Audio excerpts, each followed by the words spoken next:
Ladies and gentlemen, pay attention. This is your boy, the coach from the WWE. I would like to welcome you to the very first wrestling podcast in the world to take you on a weekly deep dive into classic matches along with legends of the squared circle. Enjoy the discussion. Enjoy the back and forth. There's so much to get into. Ladies and gentlemen, this is the payoff.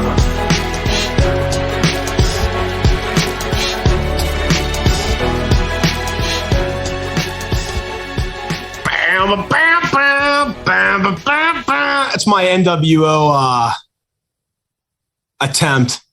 We do not have shoot jobs as musicians. Jamming to their theme song. Yep. NWO Sold Out. What a show. What a colossal train wreck we're going to cover. But it did have one awesome match on it. And that's what we're going to cover today. Absolutely. But first, how the hell are you doing? This is good. Rumble week. I'm excited about that as always. Even though it's Rumble week, we got to cover this one. Just an exciting match to cover. Mixing it up a little bit, taking a little bit of a break. This was one, I had it on the list. I kind of looking forward to, and it was one, looking at it, it's like, how the hell do we not talk about this? And then I don't know if you saw recently too, it's probably in the last month, hearing from Sean Waltman saying like he's not opposed to an in-ring return as well too, that he's in good shape, and the guy always looks good every time we see him out there. And so that would be crazy to see as well too. And so why not? Like, you mean like the 1, 2, 3 kid coming out at the Royal Rumble? Boy, that would be, now that would be a thing. Like if they can announce Mickie James and she's, through the forbidden door of Impact, like no reason to not let. Now, would he be willing to right now after some of the behind the scenes stuff? Who knows? But let's see how loyal he is to his friends. But I think that's one where we'll just have to wait and see what happens. And again, I don't know how we've gone so long without doing an Eddie Guerrero match again. And so it was time for that too. Good. I'm ready if you are. Let's get right into it, man. All right. It's time for the build. Oh, it's time for the build. So this is an interesting one. Sold Out. It's an NWO themed pay-per-view. They're in the heartland of NWO country, Cedar Rapids, Iowa. Hello, Seth Rollins. Yep. Then they spend a fortune on this intro where they're driving trucks through cold, dreary, snowing Cedar Rapids, like on ice. Okay. I mean, this whole thing was just, I get the idea of it. You're trying to build the NWO brand. You may do an NWO show and a WCW show. I get all of it. Okay. But man, this was really something. So the theme of the show is every match has an NWO guy versus a WCW guy. Makes sense, right? We get Masahiro Chono defeating Chris Jericho. Chono obviously being the NWO guy. Big Bubba Rogers, also known as the Big Boss Man. Jeff's a huge Big Boss Man mark. Giant, yep. Defeating Hugh Morris in a Mexican death match. So NWO's up 2-0. Jeff Jarrett gets a WCW win, defeating Mr. Wall Street, otherwise known as Erwin R. Shyster. Buff Bagwell makes it 3-1 NWO by defeating Scotty Riggs, former tag partner. Scott Norton makes it 4-1 because he defeats DDP via countout in a match. Steiner Brothers get a WCW win over the Outsiders for the WCW World Tag Team Championship. Now we're going to cover our match, Eddie Guerrero and Syxx, in a ladder match for the U.S. Championship. And then the main event, Hogan Giant, ends in a no contest. So your main event, you're going to end in a no contest. God forbid the Giant takes a pinfall. That is one match I can promise our fans is not on our list. Everything on here was bad to worse other than this match. Mm-hmm. 2 stars, half star, dud, 1 1/4, half star, 2 2/4, 1.5. Just absolutely fucking brutal, Jeff. So storyline standpoint, how do we get to this match? Yeah, so like you said on this one, this show, which I will be referring to them as pay-per-views on this because it's not WWE. This one was presented, like you said, is NWO having their first kind of titled event, NWO Sold Out. Now, it's incorrect on Peacock. It should say NWO Sold Out. It says WCW Sold Out. But how they kind of did this, as you can see, is that you had, at the time, whether you remember or not, I'll tell you, that Nick Patrick was the NWO ref. And so Nick Patrick actually did every single match on this card. He had NWO. There was like the ring is branded NWO. You've got the like all of this or the apron around the ring is NWO. Like the set was NWO. The set was very cool looking as well too. And so just like the black NWO shirts just everywhere. So everything was kind of doing that. And the other thing too, a big difference here was on commentary, which you had Bischoff and Ted DiBiase, of course, the $1 Million Man, doing commentary, which was a shit show in itself. And so and having that and kind of getting over NWO, I think we'll talk about it a little bit after that. I think there was maybe the seeds of something interesting here of kind of branding it this way, because now, look at what we ended up with Raw and SmackDown shows, but it did not necessarily work out at this time. And like Tom already said, all of the matches had at least a WCW versus an NWO member. So how do we get to these different guys? I'll start with Eddie at this point. It was actually Starrcade just a little bit prior to this. Eddie beating actually DDP to win the vacant WCW United States Heavyweight Championship. It had actually been vacated because, again, in storyline, the NWO actually stole the belt from Ric Flair at the time, wouldn't give it back. It was a whole thing. And so it was vacant. So Eddie winning it at that point. After Guerrero won the match, the NWO actually attacked... Well, that's how actually Eddie won, is that the NWO attacked DDP. Guerrero was not happy after that, confronting, it was practically a debuting just a few months prior to this, Syxx in the Outsiders and kind of getting into with that. They all beat down Guerrero at this point and stole the belt that he had just won as well too. And so it was really just a couple of weeks prior to this event, about 3 weeks, that it was announced. It was actually an episode of Saturday Night that was announced that Guerrero would defend the title against Syxx. It sold out. Now, what is the Syxx? Where did he come from? Who is this kid? 1, 2, 3 kid, of course, Sean Waltman. Yeah, you're welcome. And so, getting that. And so it's actually September 16th, 1996. He was actually shown sitting front row for an episode of Nitro. And so, which I think in regards to debuting someone, like showing them just kind of sitting like, ominously ringside, it's a good way to debut someone. I got no problem with that. That was the way the Radicals debuted in WWE. That's how you brought in Lawrence Taylor, just sitting front row, minding all kinds of people. Yep. I got nothing wrong with the front row debut.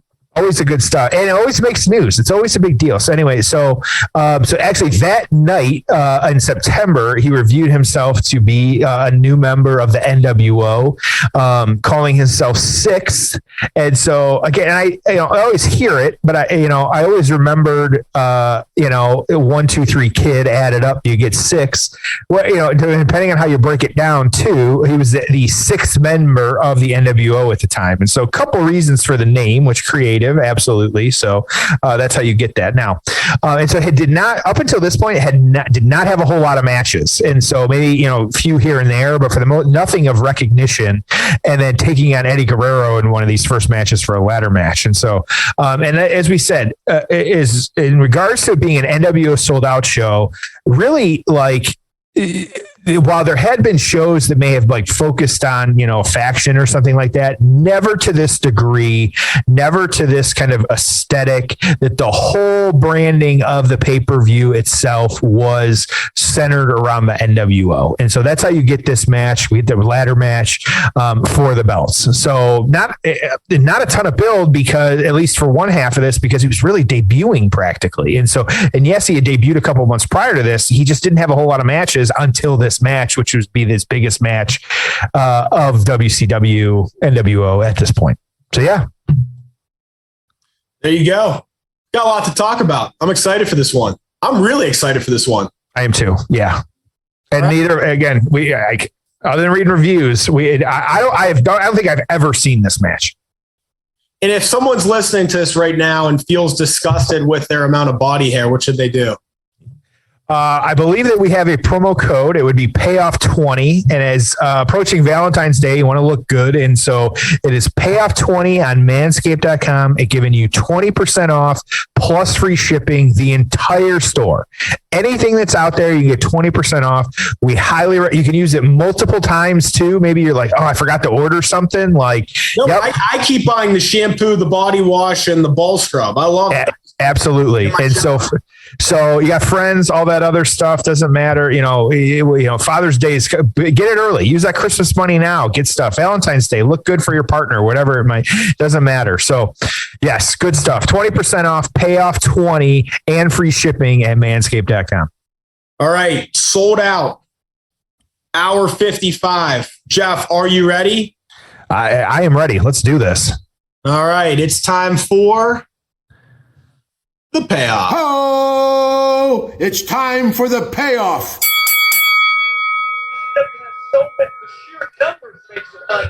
This set, I was telling you this before we started recording, this set is wild, man. Yep. This is very cool. Young Sean Waltman. Crazy. So all blacked out, like even the railing have like For Life on them and stuff like that. Look, man, it's something different. Look, Eric Bischoff was the only one, Tony Khan now, but at the time, Eric Bischoff was the only one that really could come somewhat close from a production standpoint to give Vince and Kevin a run for their money. You got Nick Patrick playing the cool stuff. They had some cool sets, but like you look at like what Impact's done over the years, and it's like just always look lesser than. Doing a good job, but even there, I don't. The grandeur isn't necessarily there. Well, and AEW trying to bring back the the in your house sets and stuff like that, but who knows what that's going to look like going forward if we're actually going to get that. So Nick Patrick laughing in a NWO t-shirt. Playing the heel ref, which played too much into too many matches on this evening, and so raising the belt. Here we go. You never see that either. They actually like hung the belt and raised it. Normally it's just already up there and stuff like that. Real quick start. Oh my gosh. Yep. Waltman he is just chopping him. Oh my gosh. Spin kick. There we go. Yep. Has he got lightning on his yeah, he does. Okay, so that's Lightning Kid, which is what he was prior to being the 1-2-3 Kid. Even wrestled, I think, as the Lightning Kid. I think he wrestled in WWF as Lightning Kid, the Kid. And then I think he was the Kid when he won, and then that's how he became over Razor. That's how he became the 1-2-3 Kid. Yep. That's one. We haven't watched that match, have we, on here? Thought we did. I'll have to go back. We've talked about this is what happens if you've done 150 episodes. So X-Pac 1-2-3 Kid, top matches ever. Go. Yeah. His number one match, and I think you and I have this on our list. If we don't, immediately put it on there. The Bret Hart match on Raw. Yes, we do have that on there. Okay. Really, really excited for that match. The second one we've covered, that's the Diesel and Shawn versus Razor and 1-2-3 Kid Action Zone match. There's Eddie on top. Wow. Man, Eddie just... Woo, huge splash. Huge splash. Man, maybe I'm just like a grumpy old wrestling fan, but like that shit looks so much better than like some of the choreographed stuff now. Like when they jump to the outside now, too often it just looks like gymnastics. Like that looked like a guy that was trying to kill another guy by diving off of something. They got like a weird handheld camera right now too that they're using. Do you see how this looks weird? Yeah, they do. It looks like somebody's wearing a GoPro, which you can actually see. So the guy there's a cameraman that's holding. It looks. Oh, I thought it was like a boom mic. It's not. Yeah. Interesting. Yep. No, that's set. I didn't notice too. So the top of the ramp too says Syxx. Yeah. Because of the NWO show as well too. I missed that little detail, which is kind of cool too. But Eddie, boy, these guys working fast. Whoa. They're like working a cruiserweight match. The ladder match has meant nothing so far. Not we haven't even seen a ladder. Yeah. So third best match of X-Pac's career was a 10-man tag with Cactus Jack, Too Cool, and The Rock against Benoit, Malenko, Saturn, Triple H, and X-Pac.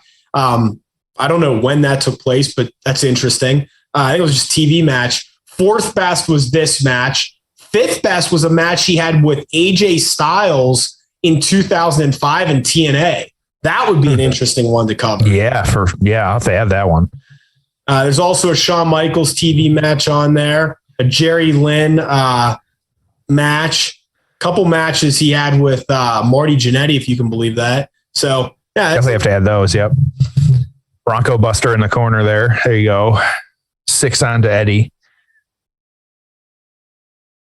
A lot of Guerrero's best matches took place outside the States.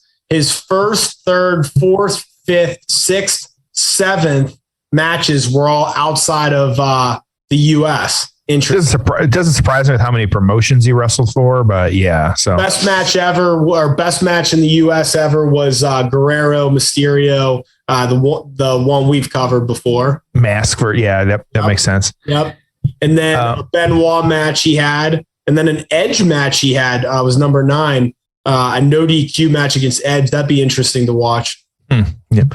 So yeah, Syxx on the outside. Eddie Guerrero looks like he's lining him up. Nope. What's he going to do here? Just pull him back into the ring. Wasn't sure there. Absolutely. So this is your semi. Oh, whoa. That looked real rough. So that was a suplex from Eddie on the inside from X-Pac or Syxx to the outside. And he landed. That was rough. That looked like a rough landing. Wow. Interesting. Yeah. So this is your semi-main event, huh? Yeah, at this point, yeah, it's crazy to think that. And and this too, I think it speaks to the WCW. Oh boy, Syxx going flying. Oh my gosh. Yep. Cannonballs to the outside onto Eddie. Yes, I think that kind of sign of the times on this one, where as long as WCW was not like the cruiserweights, like criminally underrated for some of the stuff that they were doing. And then these guys go out as never the main event, but the semi-main event, and doing what they're doing. And so, and already we're only a couple minutes in here, but already like great action on this one. And so finally it was Syxx walking up. I like to, so we were talking about the setup. They got like motorcycles and stuff like all on like the ramps and things. And so like, and of course, like attractive young ladies sitting on them and things like that. Like we'll talk about an easy way to make, a couple $100 or sit on a motorcycle for 3 hours. And so carrying down the ladder down the ramp to the ring, and pinning Eddie against the ring with the running at him full speed with the ladder. That was rough. Unforgiving, as they say. So here we go. Yep. Really, really good match so far. This like handheld camera, I think like this is like almost like XFL inventing like the flying cam and stuff like that. Like I'm trying to think like where do we what other things do we get like this nowadays with like kind of this weird camera angle? Well, you have that thing AEW does on top of the turnbuckle. Mm-hmm. Which I do like that. Sometimes it's kind of awkward with how they're standing, but it's something different. I like it. But I wish it was a higher definition camera. Like, I don't know why they do I don't know. I mean, maybe they have to, but I just wish it was better quality. Oh man. Oh boy. There's like a springs or slingshot kind of the ladder, Eddie into Syxx's face. Yikes. Yep. You know what I like in AEW? They've got that random like timekeeper table that's like in the like bottom left corner. Yes. Using a lot. But it's like it's not an announcer table. It's just a random table. Obviously, nobody gets DQ'd for using it. It's just kind of, I don't know why. I just think that table's funny. Like that little tray table. Yeah. Right. Yeah. I think they used it in both of the Daniel Bryan, Danielson Page matches. Which I think Meltzer gave that a 4 3/4. I think the second one, I forget. Which that time limit draw was incredible. Did not expect that, and I think that's part of the fun of that one. Is just I think I was texting I was not texting you because I didn't want to spoil it, and I had a friend just like you. I have friends, one hand of friends that watch wrestling. Is my friend Kat, and so she was she's like, "Are you watching this?" I was like, "Yeah." And I was just kind of watching at the time, and that was about 20 minutes in, and then like 40, 60. And even I said, "They're not going to go 60 minutes." And sure shit, they went hard for 60 minutes. But I like them putting the judges ringside just to throw people off, because obviously you thought it was coming down to another draw. Yeah, which I thought that was definitely interesting. Like, yeah, it didn't play a factor, but just a cool way to do it. And I think embracing blood, like using blood properly, I guess is the best way to put it. Like, yeah, I would expect in a match like that, somebody's going to bleed. And so for them to not, like, it's weird. Do I like it? No, but it does tell the story well. I've got a gripe for you. Go for it. So this 2-night WrestleMania thing. Oh boy. To me, it waters down the matches you're going to get. So instead of them saying, "Hey, what's the best, craziest possible men's main event and women's main event we could create?" Let me just fantasy book it and say, "Hey, Reigns versus Brock, the final match ever between them with some crazy ass stipulation." And then on the women's, Becky, Charlotte, Ronda comes back, rematch. Like you're going to, I don't know what's going to happen, right? You may still get some of that, but you're probably going to get some of these things splitting off. And it's like, because now we need a big time men's and women's match each night. So instead of you getting the best possible match, you're going to get 2 lesser than matches. It's just annoying, man. I hate the 2-night thing. I hate it. So New Japan. So now we're finally using the ladder. We're climbing. We're in the corner here. New Japan just wrapped up 3 nights. The 3rd night was terrible. And part of it was because they put like their main event was on the 2nd night, which was like Wednesday into Thursday for us in the States. Wednesday into Thursday for us in the States. And then by the time it came around Tuesday into Wednesday, and then like the match taking place on like the 3rd night it was like whatever. And so I'm with you, that dilutes it. And part of it too is I think you and I may have said this before, like, if you're not like, yes, everybody wants a WrestleMania moment, they want a WrestleMania match, but at the same time, like, if sometimes you got to draw the line too. And like, hey, if 8 matches gives us an incredible card, then that's what you get. And if you did not, for whatever reason, whether you're shitty booking, I feel for you, but at the same time, like, if you're not playing up to the Mania caliber, if that's what you're treating as the show, maybe you don't belong on it. Like, plain and simple. And so you got to earn that spot. And like, same thing, like what, versus like I think you're dead on. Even to say, hey, we get a 4-way women's 4 horsemen match, like, or 4 women match, like that, Bayley comes back at the Rumble and you get, you get all 4 of them. Okay. Well, instead though, you got to split it up because Becky and, Bayley are feuding, but then you got Sasha is doing her own thing. And then and then Charlotte doing the heel stuff. Like that's exactly my point. Yes. Yeah, totally. And part of that's the issue with the brand split too. But you can still put, you can do whatever you want for WrestleMania. It's just, that was an interesting. Whoa. Like a drop kick when both guys were on the ladder. That was awesome, man. That was risky as shit. It was from 2nd rung from the top. And he just, wow. Yeah. But I'm with you at the same time. Like, okay, give me the best matches versus it's the sponsorships. It's the 2 nights. It's the extra money. It's all this other stuff. Like, I question, like, are they going to continue? Can they sell out 2 events? I think this year especially is going to be very telling. Are they going to have, that type of stuff? Luckily it's indoors. So you're not going to have the issues you had down in Florida or anything like that. So maybe my solution to it is, okay, if you're going to have 2 nights, figure out a way where night 1 can be built on for night 2. So for instance, we have both world champions wrestle on night 1. The 2 winners wrestle on night 2. Mm-hmm. So again, let's just use Lesnar and Reigns as example. Maybe each defends a title the night before, but then they wrestle. And I'm not saying you do it for the men and the women, but I'm just using that as an example. Or there's night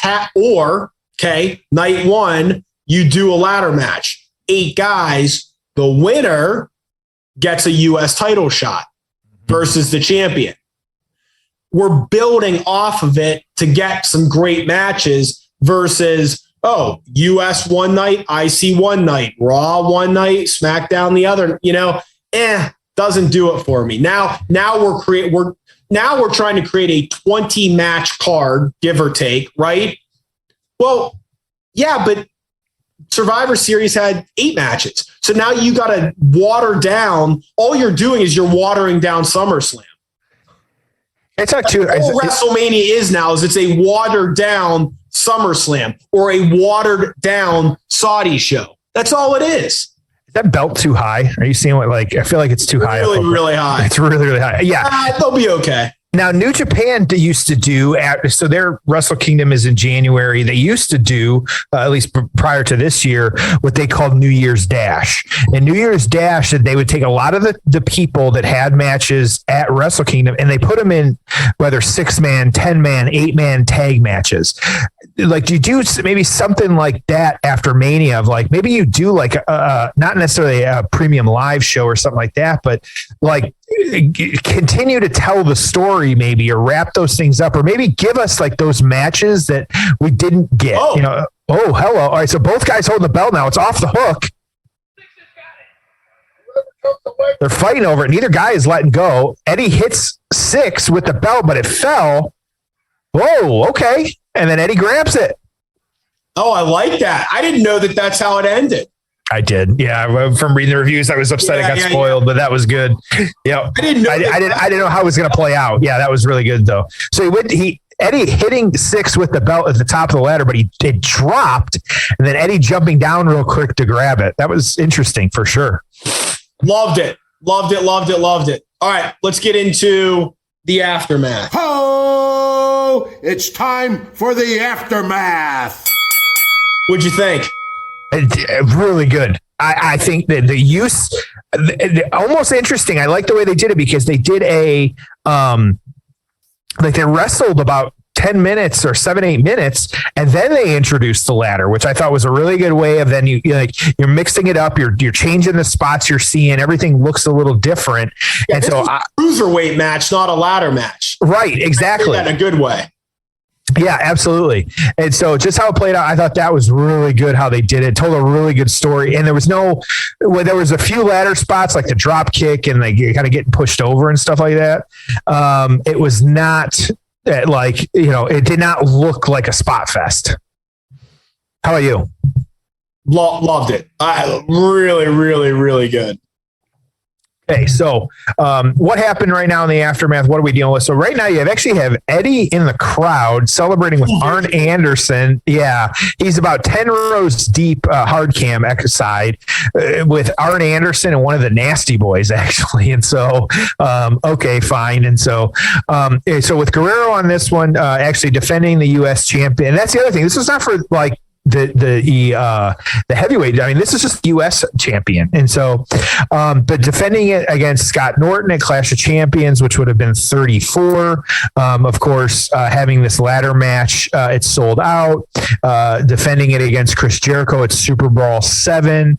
Eventually losing the belt. It was actually at Uncensored of that year, which would have been March. So 2.5 months after this event, losing to Dean Malenko on that point. So, but then going back to after losing that belt, picking up his feud with Jericho again for the Cruiserweight Championship and having a match that, again, this would have been at Clash of the Champions 35, losing that match as well, too. And so having that. And so then wanting a rematch, and it was actually Fall Brawl, Guerrero finally beating Jericho to win the Cruiserweight Championship. And so, and then leading into the next pay-per-view, as we have discussed on this show before, and even during this match, dropping the Cruiserweight title to Rey Mysterio at that Halloween Havoc title versus match where Mysterio's mask was on the line. And so really good stuff on that one. So, but of course, what happening with Syxx at this point, it was actually the next month, Super Brawl 7, like we said,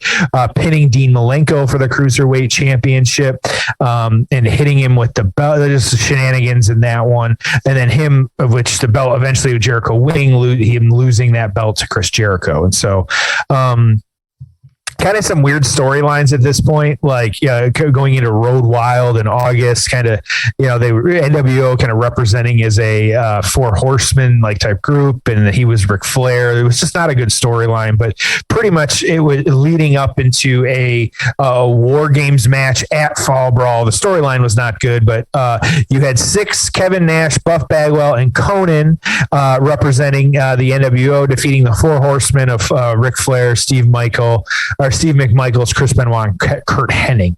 And then during that match, actually, you had Hennig betraying the Horsemen and joining the NWO. So, kind of dealing with that. So, overall, good stuff. You got PWI that year. You had Syxx was 21, Eddie Guerrero was 24. So these guys were right in line with each other with kind of what was happening on. And so hard takes on this one, though, of the PW Torch on this one. The first NWO pay-per-view will be remembered, or perhaps aptly put, vilified for years to come as one of the biggest aesthetic flops of the big event ever.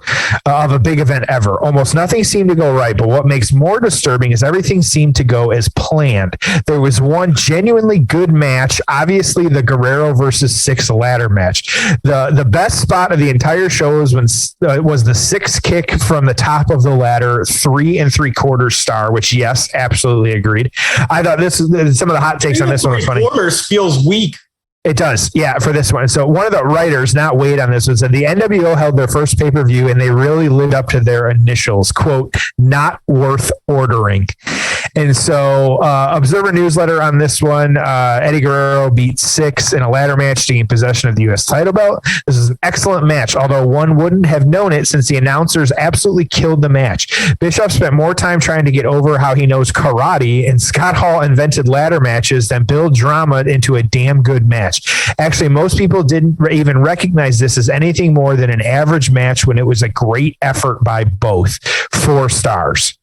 And so another kind of write-up I had on this one too, that I was from the Sportster actually, and this was actually more recently, oddly enough, they kind of going back. So while the Cruiserweight Championship itself was not defended, it sold out in 1997. There's little questions that Eddie Guerrero and Syxx's match for the U.S. Championship represented some of the best that division had to offer. Give these two remarkable talents a ladder, and they predictably stole the show with far and away the best match, and one ahead of its time. It sold out. To WCW's credit, the company truly was thinking outside the box with a number of elements of Sold Out's presentation. The show simply didn't land, though, and wound up launching a tepid pay-per-view franchise for 3 sold-out pay-per-views to follow. Plenty of pieces of the NWO story were successful. Sold Out, for all of its ambition, simply wasn't. The finish of the match was creative, and you don't see very many of these matches end with the belt falling to the mat. Was it the best ladder match I've ever seen? Of course not, but it was a very competitive, and I was a fan. So, even some of the writers don't agree with your comment, Tom. And so I'll let you go first on this one. We're going again. We have 4 stars from Dave Meltzer. We have 3 3/4 stars from Wade and the PW Torch. So thoughts? I loved it. I thought it was great. I'm giving it a 7.5 because, if I were to give this thing like an 8 or 9 or whatever, it's not fair to the 8s and 9s that we've given over the years. A 7.5, but a really solid 7.5, really fun match, fast moving, 15 minutes or whatever it was. I loved it. I thought it was great. Had to be the best X-Pac match of WCW, certainly in his top 10 of all time. Big fan of this on an otherwise shitty show. What about you? I'm going to bump it up a little bit higher. I am going to give it that 8. And so I think that this is one, after going back and watching it, that I would, if you just want, it's almost could be like a hook match. Like if you want someone just to see like a really good wrestling match, it's not, top tier or anything like that. It's not, but I think in regards to even like, I think we have the benefit of not having to listen to commentary, which, we always forget that sometimes you don't have to play into that. They're not giving you that preconceived. So us just watching it, pretty good how we had it. And so I think probably helped. Maybe we would have scored it a lot lower if we did have to listen to the commentary. But where I'm at right now is I think that this lives up to that. I think they're putting it at an 8. There's nothing wrong with that because these guys were in it from start to finish, that there was, some interesting how they laid it out and kind of the wrestling. I agree that to this day, I can't think of it like that. Drop kick from the top was crazy. Like that was just really cool to see. And so it's simple. It's not, this was not a drop kick. Yeah, right. It's absolutely. So for me, that was really good. So I'm going to give this one an 8. That's how I'm going to send them home. Okay. Fun show, fun match. I loved it. Absolutely. It's matches like this, which is why we do this show. You either haven't seen them in a long time or forever. Really, really fun. It's a great 15 minutes. Honestly, really fun. Yeah. So I enjoyed it. Manscaped.com, payoff 20 for all your manscaping needs. And we'll see you next week on an all new episode of The Payoff.